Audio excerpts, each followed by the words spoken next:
Okay, good afternoon to everybody, and thank you for the opportunity to speak in the final meeting of the Embrace project.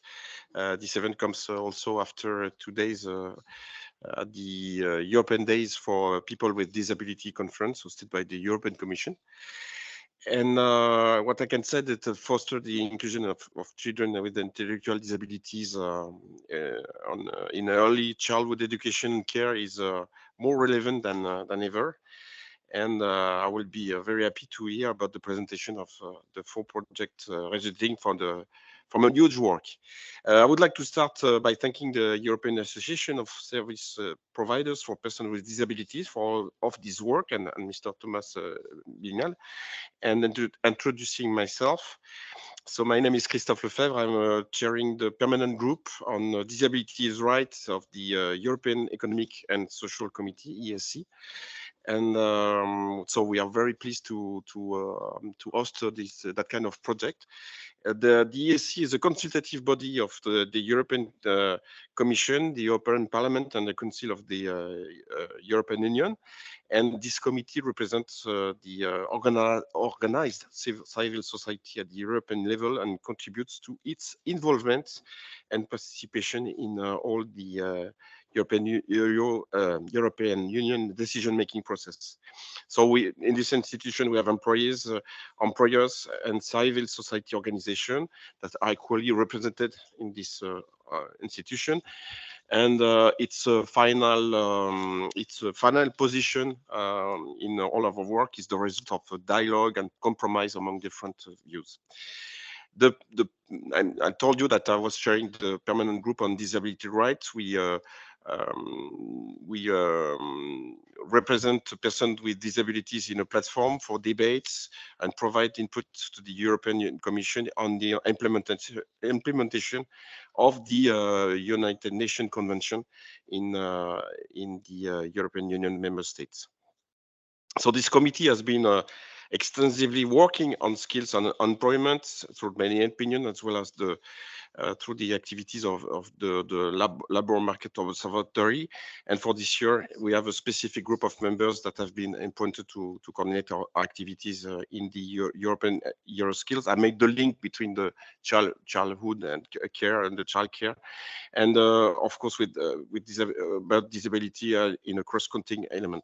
I would like to also tell you that all the measures taken should have an objective that no one is left behind, and this commitment is part of the 2030 agenda and the Sustainable Development Goals. And you know that the Article 27 of the UN Convention on the right of persons with disabilities recognize the right to work, so to learn for persons with disabilities on an equal basis with the rest of the population. So all the care you will do regarding the child will be good for their growth and ensure the better situation regarding the work. So finally, we are convinced that it's important to ensure an inclusive and accessible initial education and training for all the children and all the young people. So there, we urgently need to invest in upskilling and reskilling to maintain people employability and productivity. And this criteria, this is critical, essentially in the context of dual transition, green and digital, to make sure that these measured transformation are taking everybody on board and benefiting to all people. So just to conclude that the Embrace is at the ground of an inclusion education system. There will be many things to say, but I prefer to let the floor to Thomas and let you discuss about the key issue of this project. Thank you very much.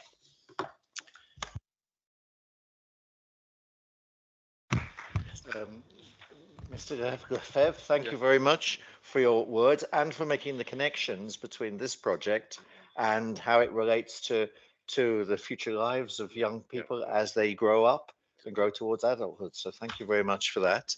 And thank you for giving us this lovely venue for our meeting this afternoon, the final event of the project.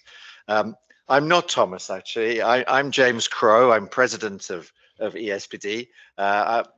Thomas is rather older than me, so you shouldn't mistake us, really.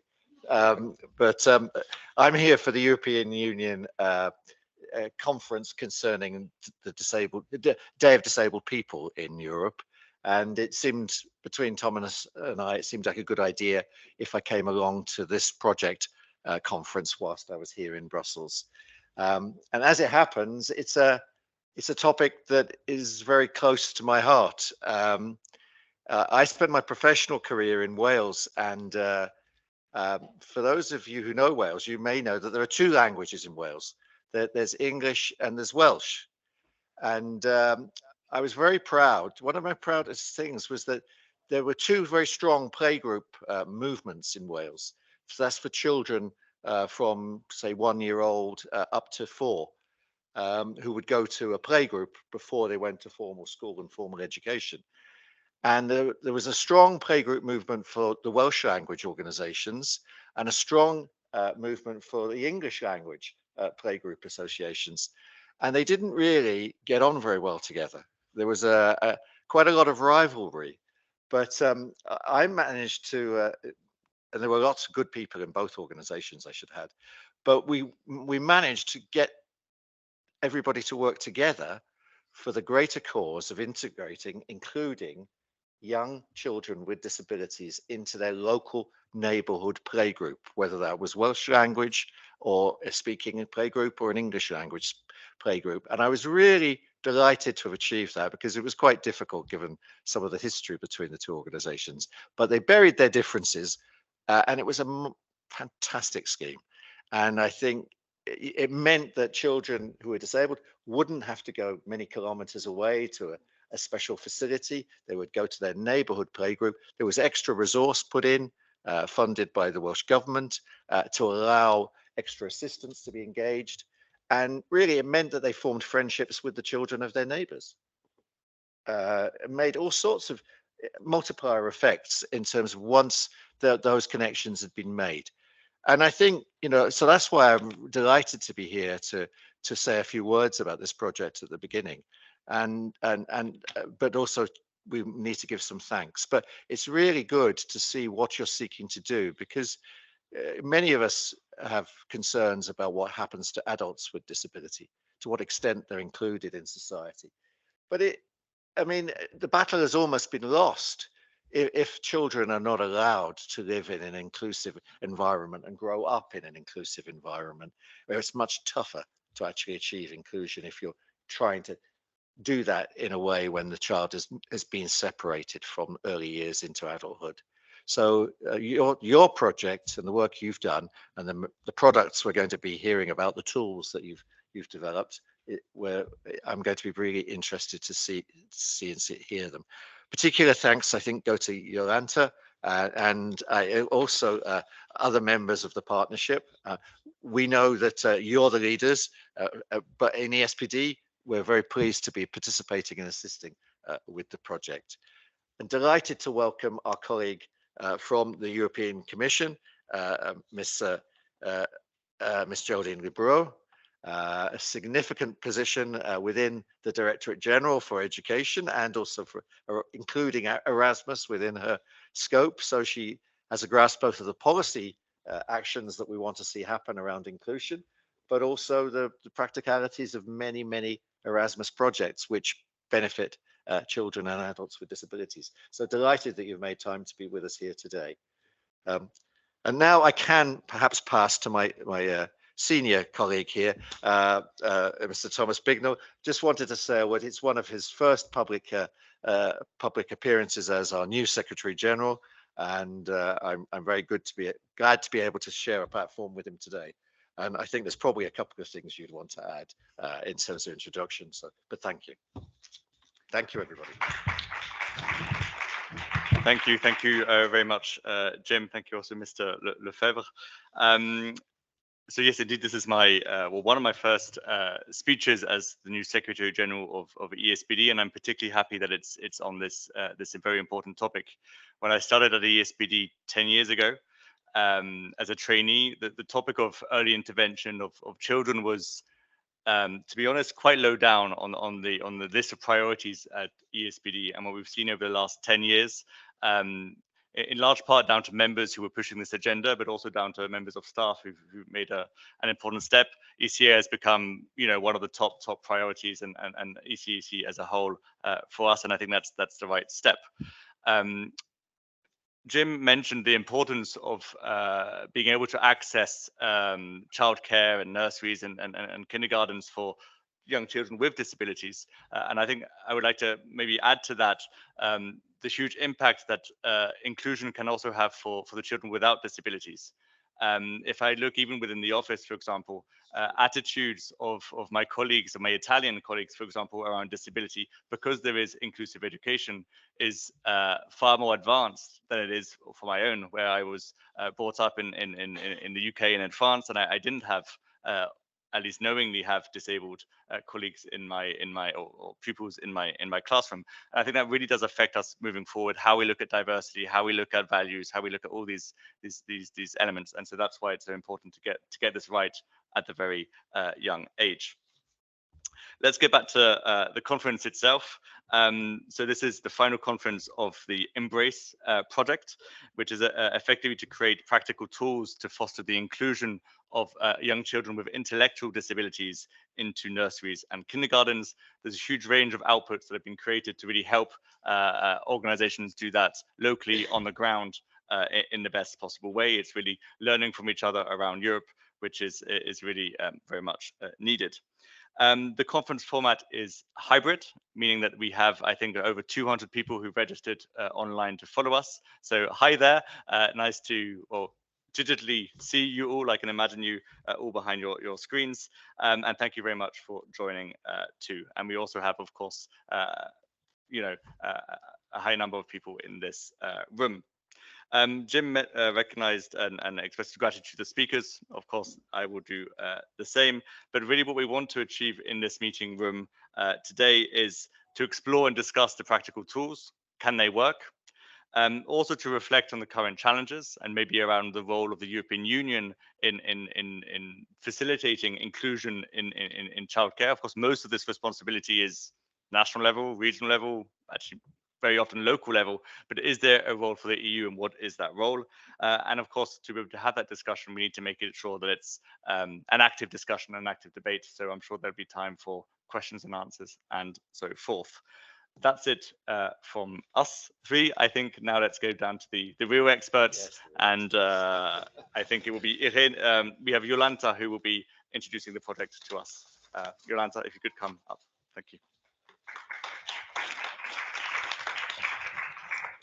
And now I would give the floor to Jolanta, who is the coordinator of this project from Teatr Grodzki in Poland, that will talk you through the key points of our project. Okay, thank you. Mr. President, Irene, thank you very much for inviting us to this beautiful building. It's very impressive.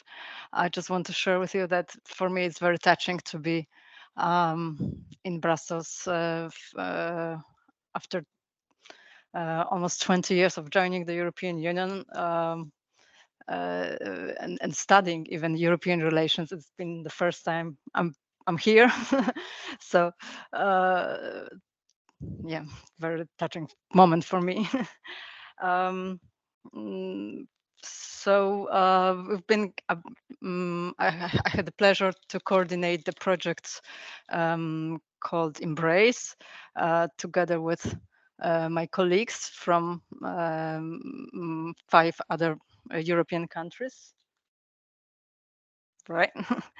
And I want to start with this picture we have taken in Athens in July 2022, and I'm waving to Marina from regional directorates, one of the partners who gave us this beautiful caps. I think we will remember it. So we met in July after 6 months of the project already running, because we started in pandemic, and it seems like ages ago, but in January 2022, we had the first meeting still online, and we met each other after 6 months of already running the project. So I'd like to introduce you to my wonderful partners. So we start with COMOP Skopje, and which is represented by Alexandra here. And then there is COMOP Greece, and we have Epaminondas with us today.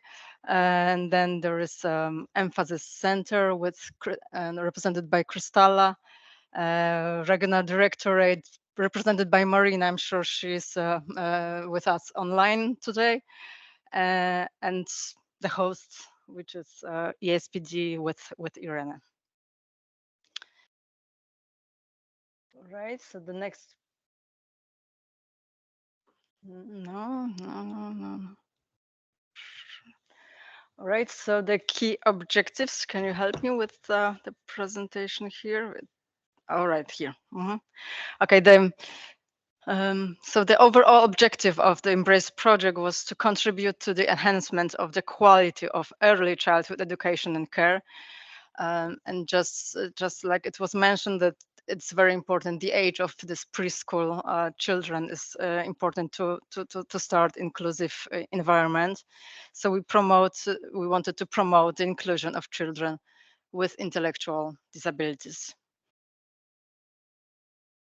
All right. And the specific objectives were directed to also inclusive environment, that we wanted to direct to children with and without disabilities, to parents, to professionals, and to the community. So the first specific objective was to develop inclusive values and attitudes among ESIC staff and strengthen their knowledge and capacities to accommodate the needs of children with intellectual disabilities. Then the next objective was to foster a culture of inclusion, which could be equipped by equipping ESIC staff and leaders with the needed tools. Then raise awareness among children, parents, and the general public on the importance of inclusion of children with intellectual disabilities, and to increase the visibility of children with intellectual disability, overcoming barriers to early years of education.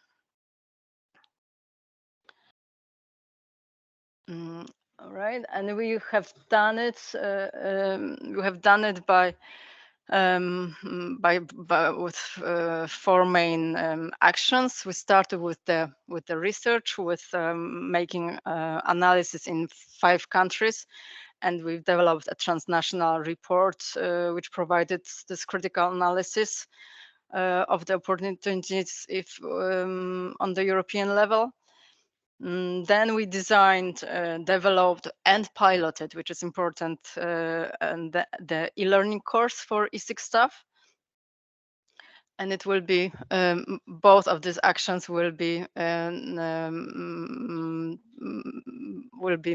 described in detail by Alexandra and Epaminondas. And then the third and fourth actions were was a handbook for ESSEC staff and leaders on fostering inclusive environment, which will be described by me later on, and a toolkit for ESSEC settings with useful and effective resources. Some of the posters you can see under this table, and there are also some videos and brochures, which will be explained later on by Kristalla. All right, and just a small quote from one of the pilots, because both 3 products, the handbook, e-learning course, and the toolkit were piloted in more than 20 kindergartens and preschool institutions. So just one quote that from kindergarten in Dobra, the little village in Poland. Let's add an image of a heart on an elephant as a promise to be kind and friendly to everyone. A girl shouted. So it was really piloted in practice, all the activities. Yeah, and this results were disseminated. Here. I'm two-handed. They were disseminated through a digital multiplier event last month, which was participated by 352 online participants, and we expected only 100 in the proposal. And today is the final conference, and we expected 25 online participants, and it's more than 200. So we can see that there is a need for preschool inclusive tools, and we're very proud to be part of it. Thank you.